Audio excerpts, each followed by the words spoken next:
절대 이 신호를 무시하지 마세요. 당신의 부모님이 1년 안에 돌아가실 수 있습니다. 서울대병원 50년 임상 데이터가 증명합니다. 저는 지난 반세기 동안 5천 명이 넘는 노인 환자의 마지막 순간을 지켜봤습니다. 그런데 놀라운 사실을 발견했습니다. 돌아가시기 정확히 1년 전부터 87%의 환자에게서 동일한 신호가 나타났습니다. 하지만 가족들이 이를 알아차린 경우는 겨우 15%에 불과했지요.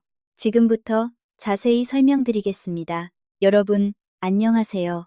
올해 85세, 저는 대한노인병학회 전 회장이자 서울의대에서 50년간 내과 전문의로 일해왔습니다.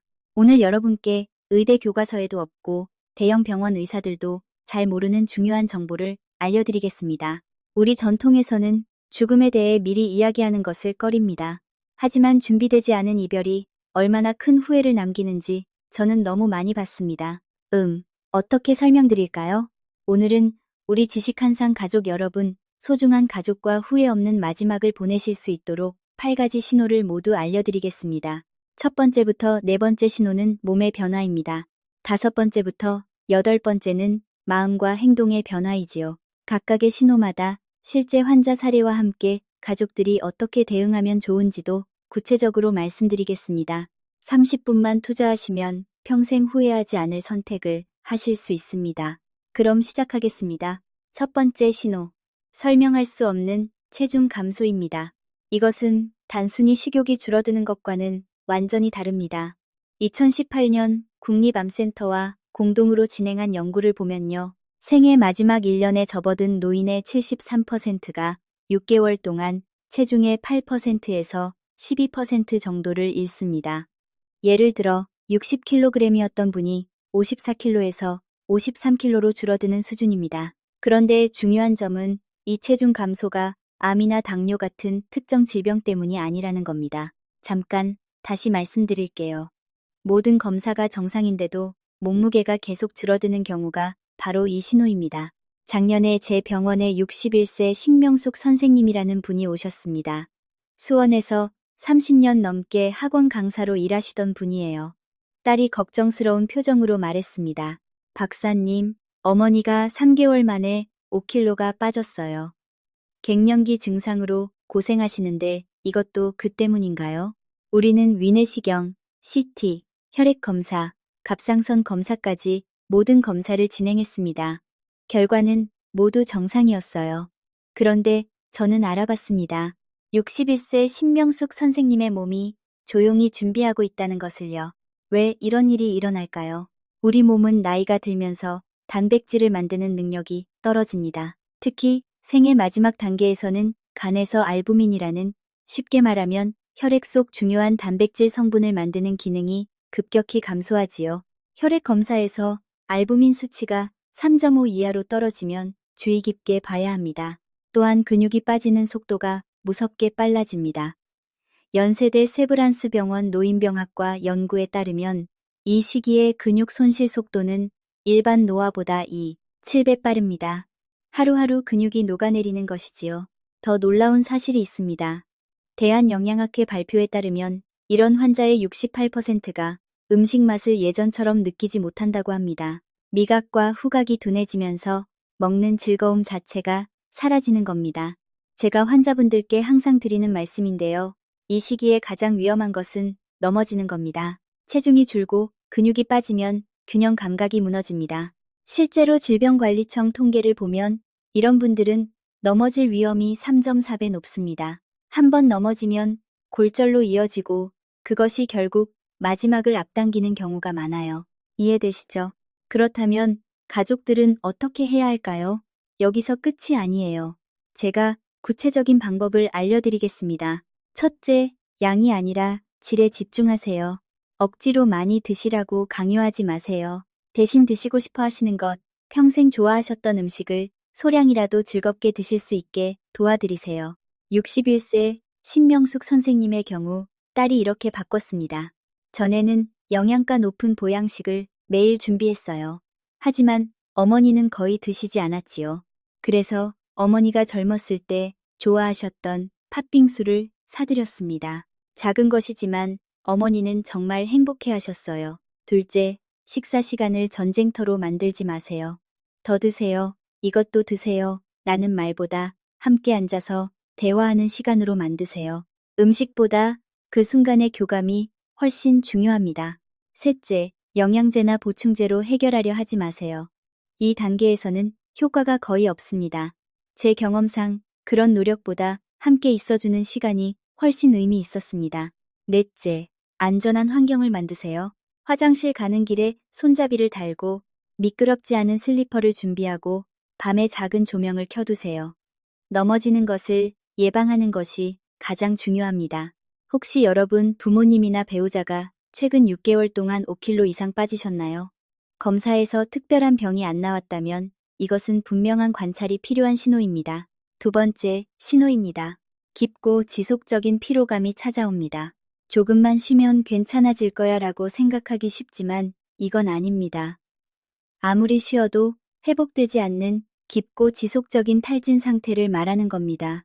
하버드 의대 노화 연구팀 발표에 따르면 임종 1년 전 노인의 약 79%가 이런 증상을 경험합니다. 제 병원에 73세 박영철 할아버지가 계셨습니다. 대전에서 35년간 공무원으로 일하신 분이에요. 평생 새벽 5시에 일어나 조깅을 하셨는데 어느 날부터 아침에 일어나기가 너무 힘들다고 하셨어요. 아들이 저에게 물었습니다. 아버지가 요새 자꾸 피곤하다고 하세요. 산책도 안 나가시고 항상 졸려하시고 예전엔 TV도 늦게까지 보셨는데 요즘은 80만 되면 주무시려고 해요. 혹시 우울증인가요? 아니면 치매 초기 증상인가요? 모든 검사는 정상이었습니다. 심장, 폐, 간, 신장 모두 나이에 비해 양호했어요. 그런데 11개월 후 73세 박영철 할아버지는 평화롭게 눈을 감으셨습니다. 아니 그게 아니라요. 제가 설명을 좀 더 명확하게 해야겠네요. 이 피로감이 나타나는 데는 세 가지 주요 이유가 있습니다. 첫째, 세포의 에너지 공장인 미토콘드리아가 제대로 작동하지 않습니다. 음식에서 얻은 영양소를 에너지로 바꾸는 능력이 떨어지는 거예요. 마치 발전소의 절반이 멈춘 것과 같습니다.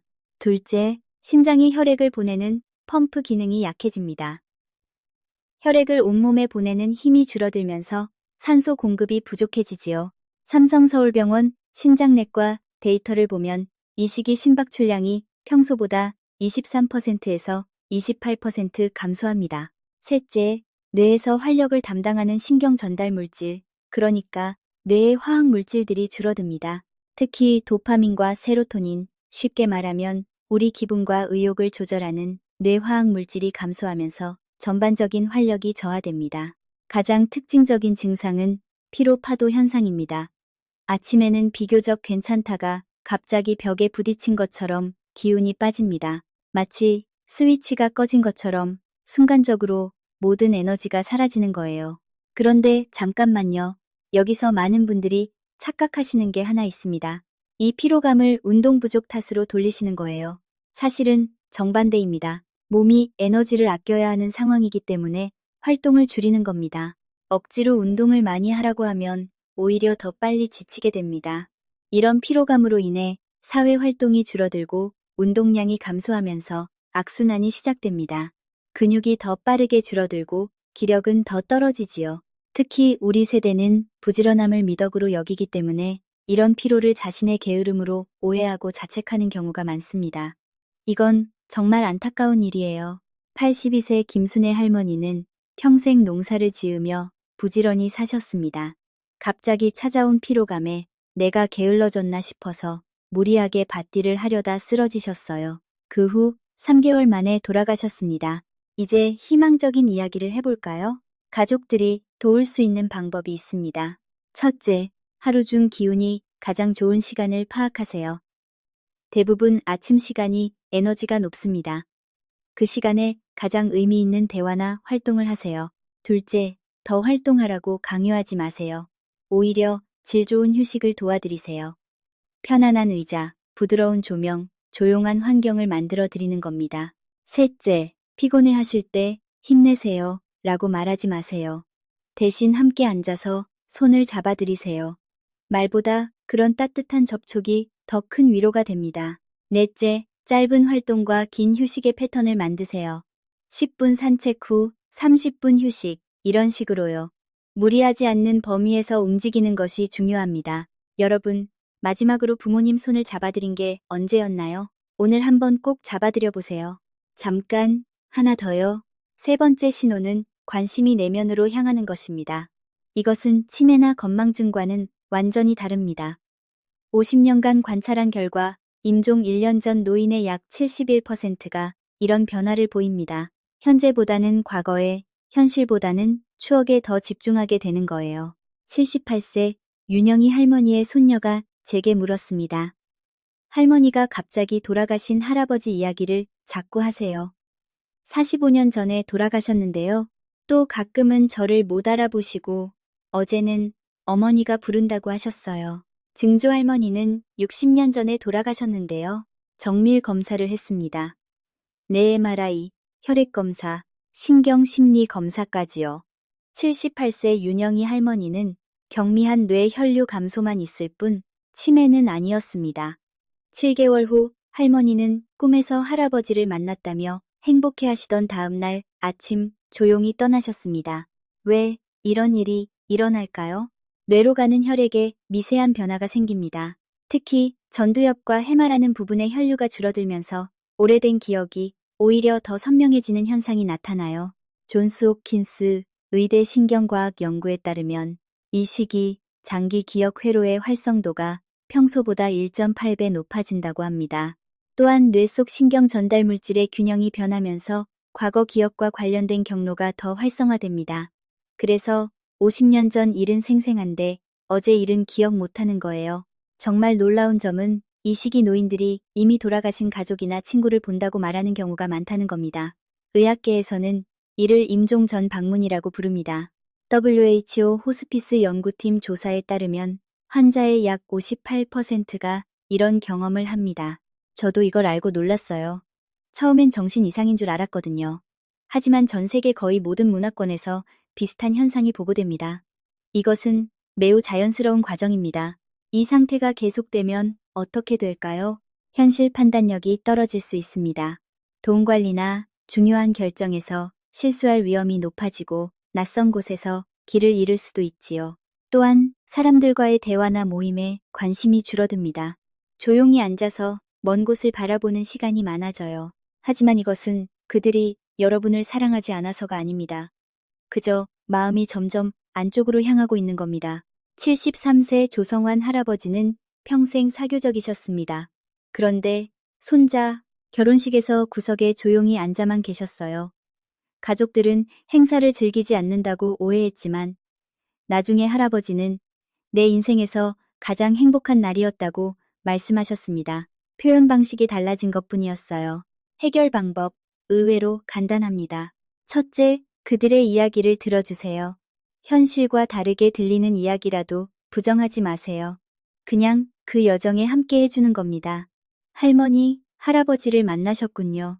어떤 모습이셨어요? 라고 물어보세요. 둘째, 환경을 단순하고 익숙하게 유지하세요. 복잡한 새 장소보다는 친숙한 공간이 안정감을 줍니다. 자주 가던 공원, 늘 앉던 의자, 그런 것들이 중요해요. 셋째, 옛날 사진첩이나 추억의 물건을 함께 보세요. 이것이 그들에게는 현실보다 더 생생한 세계입니다. 그 세계로 함께 들어가 주는 겁니다.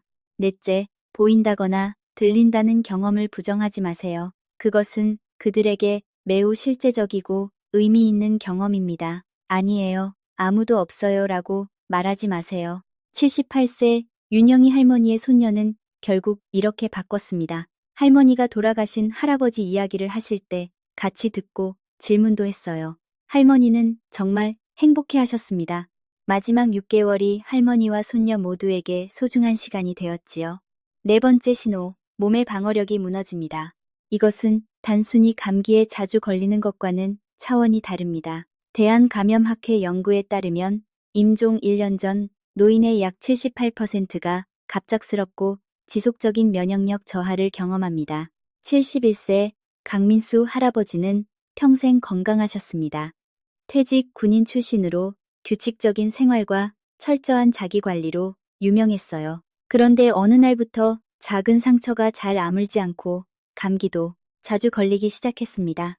5개월 동안 폐렴으로 3번이나 입원하셨지요. 모든 검사에서 면역 체계는 나이에 비해 정상으로 나왔습니다.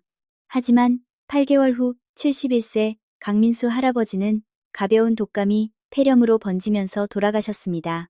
그러니까 이런 겁니다. 나이가 들면 면역력이 자연스럽게 약해집니다. 하지만 생의 마지막 단계에서는 그 속도가 무섭게 빨라져요. 세균을 퇴치하는 백혈구, T세포, B세포 같은 방어세포들이 제 기능을 못하게 됩니다.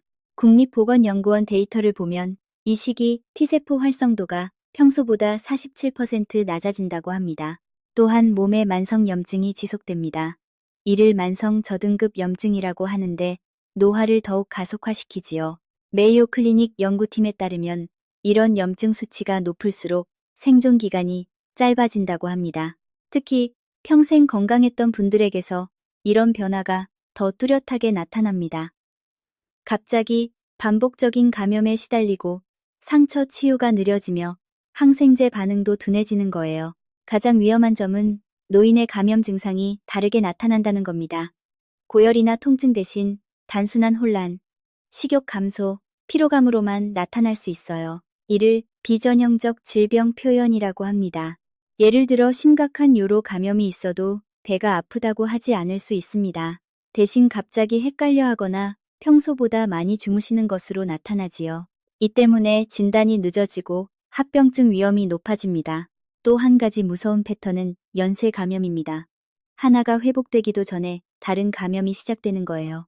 감기에서 폐렴으로, 폐렴에서 요로 감염으로 계속 이어지는 겁니다. 80세 임경숙 할머니는 5개월 동안 기관지염, 대상포진, 요로 감염을 연달아 겪으셨습니다. 각각은 치료되었지만 회복 시간이 점점 길어졌고 결국 폐렴 합병증으로 돌아가셨어요. 그렇다면 뭘 해야 할까요? 3가지입니다. 첫째, 과도한 의료 개입보다 편안함에 초점을 맞추세요. 제 경험상 이 시기에 강한 항생제를 반복 사용하는 것이 오히려 삶의 질을 떨어뜨립니다. 가족들과 의사가 함께 치료 강도를 결정하세요. 둘째, 환경을 청결하게 유지하고 손 씻기에 신경 쓰세요. 또한 영양과 수분 섭취가 정말 중요합니다. 물을 충분히 드시게 도와드려야 해요. 셋째, 예방접종을 챙기세요. 독감, 폐렴, 대상포진 백신은 이 시기에 특히 중요합니다. 하지만 백신 효과가 젊은 사람보다 낮다는 점도 알아두세요. 71세 강민수 할아버지 가족들은 결국 병원 입원 반복 대신 집에서의 편안한 돌봄을 선택했습니다. 마지막 2개월 동안 불필요한 의료 개입 대신 좋은 추억 만들기에 집중했어요. 나중에 모두가 올바른 선택이었다고 말했습니다. 자, 지금까지 4가지 신호를 말씀드렸습니다. 체중 감소, 깊은 피로, 내면으로의 관심, 면역력 저하, 기억하시죠? 다음은 5번째부터 8번째 신호입니다. 이것들은 몸보다는 마음과 행동의 변화예요. 5번째 신호, 숨쉬기와 혈액순환의 변화입니다. 인종 3개월에서 6개월 전부터 특별한 호흡 패턴이 나타납니다. 깊고 빠른 숨을 쉰 후 잠시 멈추는 것이 반복되는 거예요. 서울아산병원 호흡기내과 연구에 따르면 환자의 약 67%가 이런 변화를 보입니다. 81세 정숙희 할머니의 딸이 제게 물었습니다. 어머니 손발이 차갑고 숨 쉴 때 이상한 패턴이 있어요. 잠깐 안 쉬다가 갑자기 깊게 쉬어요. 피부도 약간 푸르스름해지고요. 폐렴인가요? 심장 문제인가요? 검사 결과는 모두 정상이었습니다. 3주 후 81세 정숙희 할머니는 평화롭게 잠든 듯 떠나셨습니다. 이것은요, 뇌의 호흡 조절 중추가 변화하면서 발생합니다. 특히 혈액 속 이산화탄소를 감지하는 능력이 변하면서 호흡이 불규칙해지는 거예요. 또한 혈액 순환도 크게 변합니다. 몸이 중요한 장기에 혈액을 집중시키면서 손발이 차가워지고 피부색이 창백해지거나 푸르스름해집니다. 이를 말초 혈액순환 감소라고 하지요. 피부에 대리석 무늬 같은 반점이 생기기도 합니다. 특히 무릎과 손에 잘 나타나요. 피부 혈관의 수축과 확장이 불규칙해지면서 생기는 현상입니다. 많은 가족들이 이런 변화를 보면 두려워합니다. 숨을 잘 못 쉬는 것 같아요. 산소가 부족한 건 아닌가요? 라고 걱정하지요. 그래서 산소 공급이나 집중 치료를 요청하게 됩니다. 그런데 놀라운 점이 있습니다. 이런 변화가 환자에게는 크게 불편하지 않을 수 있다는 거예요. 실제로 이 시기에는 뇌의 산소 부족, 감지 기능이 둔화되어 호흡곤란을 덜 느낍니다. 몸이 자연스럽게 마지막을 준비하는 과정인 거죠. 위험한 것은 이 자연스러운 과정을 병으로 오해하고 과도하게 개입하는 겁니다. 종종 2단계에서 산소 공급, 인공호흡기 같은 것들이 오히려 불편함만 가중시킵니다. 87세 황재민 할아버지의 경우 호흡 변화가 나타났을 때 가족들이 처음엔 적극 치료를 원했어요. 하지만 저는 이것이 자연스러운 과정임을 설명했고 대신 편안함을 느끼는 방법을 제안했습니다. 결국 87세 황재민 할아버지는 병원이 아닌 집에서 가족들에 둘러싸여 평화롭게 떠나셨어요. 포기하지 마세요. 방법을 알려드릴게요. 첫째, 방 온도를 적절히 유지하세요. 너무 덥지도 춥지도 않게 22도에서 24도 정도가 좋습니다. 가벼운 이불을 덮어드리세요. 둘째, 실내 공기를 신선하게 하세요. 창문을 살짝 열어두는 것이 도움됩니다. 답답하지 않게요. 셋째, 자세를 자주 바꿔드리세요. 한쪽으로만 오래 누워 계시면 불편하니까요. 넷째, 입술과 입안이 마르지 않도록 작은 스펀지에 물을 적셔서 촉촉하게 해드리세요. 이게 생각보다 큰 차이를 만듭니다. 다섯째, 손을 잡아주고 부드럽게 말을 걸어주세요. 비록 반응이 없더라도 청각은 마지막까지 남아있는 감각입니다. 여러분 목소리를 듣고 계실 거예요. 여섯 번째 신호, 사회적 관계에서 물러나는 겁니다. 이것은 우울증과는 다릅니다. 대한노인정신의학회 연구에 따르면 임종 6개월 전 노인의 약 74%가 사람들과의 만남을 점차 줄입니다. 68세 이명숙 할머니는 평생 친구 모임의 중심이었습니다. 매주 교회 성가대에서 노래하고 동네 노인정에도 열심히 다니셨어요. 그런데 어느 날부터 모임에 나가지 않으시더니 전화도 잘 안 받으셨습니다. 딸이 걱정했습니다. 어머니가 친구들도 안 만나시고 집에만 계세요. 우울증인가요? 혼자 있는 게 안 좋잖아요. 하지만 이것은 우울증이 아닙니다. 마음이 자연스럽게 안쪽으로 향하는 과정이에요. 정신과 검사에서 68세 이명숙 할머니는 우울증이 아니었습니다. 다만 관심이 외부에서 내부로 이동하고 있었던 거죠. 5개월 후 할머니는 조용히 떠나셨습니다. 왜 이런 변화가 일어날까요? 에너지가 제한적이 되면서 몸이 자동으로 우선순위를 정합니다. 사회적 교류는 생각보다 많은 에너지를 소비하거든요.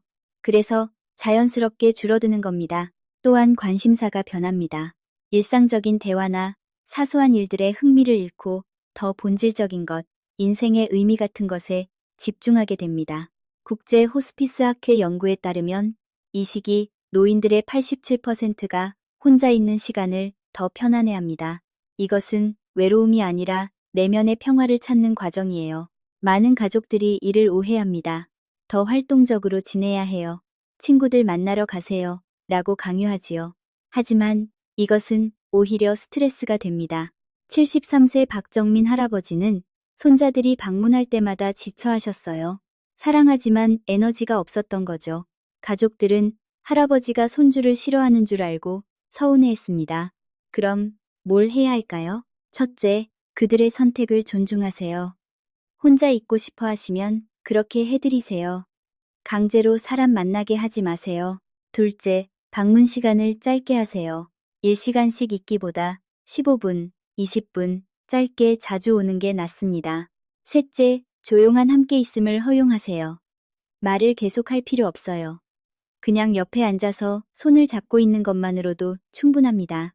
넷째, 중요한 사람들과의 만남에 집중하세요. 모든 친척이 다 올 필요는 없습니다. 가장 가까운 가족들과 깊은 시간을 보내는 게 중요해요. 68세 이명숙 할머니의 딸은 결국 이렇게 바꿨습니다. 친구들을 집으로 억지로 부르지 않고 대신 딸 혼자 매일 30분씩 방문했어요. 같이 차 마시며 조용히 앉아 있었지요. 할머니는 그 시간을 정말 좋아하셨습니다. 7번째 신호입니다. 삶을 정리하려는 행동이 나타납니다. 이것은 매우 의미 있는 신호입니다.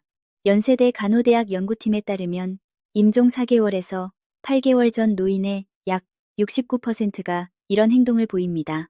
75세 조영호 할아버지는 어느 날 갑자기 오래된 물건들을 정리하기 시작하셨습니다. 평생 모았던 우표 컬렉션을 손자에게 주시고 옷장을 정리하며 필요 없는 것들을 버리셨어요. 아들이 물었습니다.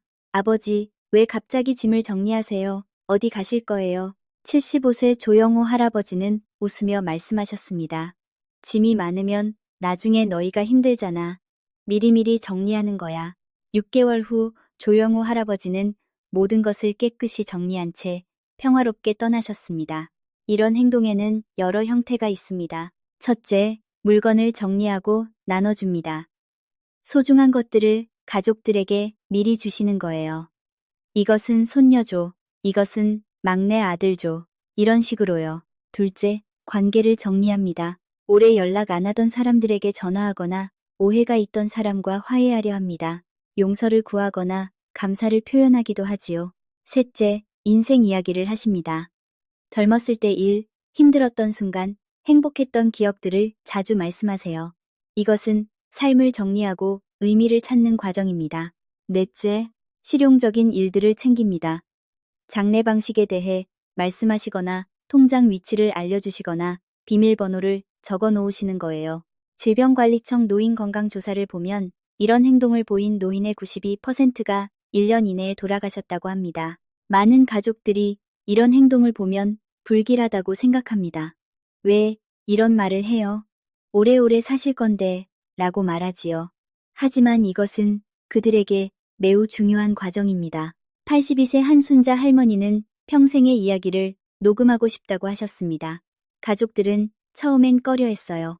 불길한 것 같아서요. 하지만 결국 녹음을 했고 그것은 가족들에게 영원한 보물이 되었습니다. 이때 가족들이 할 수 있는 일은요. 첫째, 그 과정에 함께 하세요. 물건을 정리하실 때 도와드리고 이야기를 들어드리세요. 녹음하거나 기록으로 남기는 것도 좋습니다. 둘째, 부정하지 마세요. 오래 사실 건데요. 라는 말보다 말씀해 주셔서 감사해요. 라고 하세요. 셋째, 실용적인 정보를 함께 정리하세요. 통장, 비밀번호, 중요한 서류 위치, 장래 희망사항 같은 것들이요. 넷째, 화해와 용서의 기회를 만드세요. 오래 연락 안 하던 사람이 있다면 연결해 드리세요. 75세 조영호 할아버지의 아들은 아버지가 정리하시는 것을 도왔습니다. 함께 앉아서 물건 하나하나에 얽힌 이야기를 들었어요. 그 시간이 아들에게는 평생 잊지 못할 선물이 되었습니다. 마지막 8번째 신호입니다. 음식과 물에 대한 관심이 사라집니다. 이것은 생애 마지막 몇 주에서 몇 달 전에 나타나는 신호입니다. 서울대병원 완화의료팀 연구에 따르면 임종 1개월 전 노인의 약 83%가 이런 변화를 보입니다. 79세 김영철 할아버지는 평생 식도락가였습니다. 맛있는 음식을 찾아다니고 가족들에게 요리해 주는 걸 좋아하셨어요. 그런데 어느 날부터 밥을 거의 안 드시기 시작했습니다. 며느리가 말했습니다. 아버님이 좋아하시던 갈비찜도 안 드세요. 물도 거의 안 마시시고요. 억지로라도 드셔야 하지 않을까요? 기력이 떨어지잖아요. 하지만 저는 설명했습니다. 이것은 몸이 자연스럽게 준비하는 과정이라고요. 억지로 먹이는 것이 오히려 불편함을 줄 수 있다고요. 3주 후 79세 김영철 할아버지는 평화롭게 떠나셨습니다. 왜 이런 일이 일어날까요? 몸이 더 이상 영양소를 처리할 수 없게 됩니다. 소화기관의 기능이 크게 떨어지면서 음식을 소화하고 흡수하는 능력이 사라지는 거예요. WHO 완화 의료 가이드라인에 따르면 이 시기 소화 효소 분비가 평소의 23%까지 감소한다고 합니다. 또한 갈증 중추의 기능이 변합니다. 뇌에서 갈증을 느끼는 부분이 둔화되면서 목마름을 느끼지 못하게 됩니다. 그래서 물도 잘 안 드시는 거예요. 많은 가족들이 이 단계에서 가장 힘들어합니다. 밥을 먹어야 기력이 생기지 않겠어요. 물이라도 드셔야 하는데 라고 걱정하지요. 그래서 억지로 먹이려 하거나 링거를 마치려 합니다. 하지만 이건 정말 중요한데요. 이 시기에 억지로 음식을 먹이면 오히려 고통스럽습니다. 구역질, 복통, 불편함만 가중되지요. 링거도 마찬가지예요. 몸이 수분을 처리하지 못하면 부족만 생깁니다. 대한호스피스 완화의료학회 연구팀은 이렇게 말합니다. 이 단계에서는 영양 공급이 생명을 연장하지 않으며 오히려 삶의 질을 떨어뜨린다고요. 85세 이순덕 할머니의 가족들은 계속 음식을 권했습니다. 할머니는 가족들을 실망시키지 않으려고 억지로 드셨고 매번 속이 안 좋다고 하셨어요. 결국 마지막 2주가 정말 힘들었습니다. 그렇다면 어떻게 해야 할까요? 첫째, 먹고 싶어 하시는 것만 드리세요. 양이 아니라 즐거움이 중요합니다. 한 숟가락이라도 좋아하시는 것을 드시게 하세요. 둘째, 억지로 권하지 마세요. 더 드세요. 조금만 더요라는 말이 스트레스가 됩니다. 드시고 싶으시면 드시고 아니면 괜찮다고 말씀하세요. 셋째, 입안을 촉촉하게 해드리세요. 물을 많이 마시게 하기보다 입술과 입안을 적셔드리는 게 더 편안합니다. 넷째, 링거나 영양 공급을 강요하지 마세요. 의사와 상담해서 정말 필요한지 확인하세요. 많은 경우 필요 없고 오히려 불편할 수 있습니다. 다섯째, 음식 대신 함께 있어주세요. 식사 시간을 전쟁터로 만들지 말고 손을 잡고 이야기하는 시간으로 만드세요. 79세 김영철 할아버지의 며느리는 결국 이렇게 바꿨습니다. 억지로 밥을 권하는 대신 할아버지가 먹고 싶다고 하시는 아이스크림을 조금씩 드렸어요. 함께 앉아서 옛날 이야기를 들었지요. 마지막 3주가 정말 평화로웠습니다. 자, 여기까지입니다. 오늘 8가지 신호를 모두 말씀드렸습니다. 다시 한번 정리해 드릴게요. 우리 함께 기억해 봅시다. 첫째, 설명할 수 없는 체중 감소. 둘째, 깊고 지속적인 피로감. 셋째, 관심이 내면으로 향함. 넷째, 몸의 방어력 저하. 다섯째, 호흡과 순환의 변화. 여섯째, 사회적 관계에서 물러남. 일곱째, 삶을 정리하는 행동. 여덟째, 음식과 물에 대한 관심 상실. 이 8가지 중 3가지 이상이 동시에 나타나면 주의 깊게 보셔야 합니다. 특히 기억하세요. 87% 신호가 있지만 15%만 발견합니다. 이 숫자를 꼭 기억하시고 주변 분들께도 알려주세요. 50년간 환자들을 지켜본 박사로서 제가 배운 가장 중요한 교훈은 죽음이 끝이 아니라 삶의 일부라는 것입니다. 그리고 좋은 이별을 위한 첫걸음은 그 신호를 인식하는 것에서 시작됩니다. 많은 환자 가족들이 저에게 말했습니다. 박사님, 이 신호들을 알았기에 우리는 후회 없는 마지막을 보낼 수 있었습니다. 라고요. 여러분도 그런 선물을 받으실 수 있기를 바랍니다. 마지막으로 한 가지만 더 말씀드리겠습니다. 우리 한국 문화에서는 5가지 중요한 말이 있습니다. 사랑합니다. 감사합니다. 용서합니다. 용서해 주세요. 안녕히 계세요. 이 5마디를 꼭 마지막이 가까워졌을 때만 하지 마세요. 매일 조금씩 나누는 이 말들이 결국 후회 없는 이별을 가능하게 합니다. 오늘 집에 가시면 부모님이나 배우자에게 이 5마디 중 하나를 꼭 전해보세요. 사랑한다고, 감사하다고 그 한마디가 나중에 큰 위로가 될 겁니다. 늘 함께 하시는 우리 지식한상 가족 여러분, 오늘 영상이 도움이 되셨다면 구독과 좋아요로 응원해 주세요. 여러분의 작은 클릭 하나가 더 많은 분들께 이 중요한 정보를 전달하는 힘이 됩니다. 댓글로 여러분의 경험이나 궁금한 점도 나눠주세요. 혼자가 아닙니다. 우리 모두 함께 배우고 성장하는 공동체입니다. 여러분의 이야기가 다른 분들에게 큰 힘이 됩니다.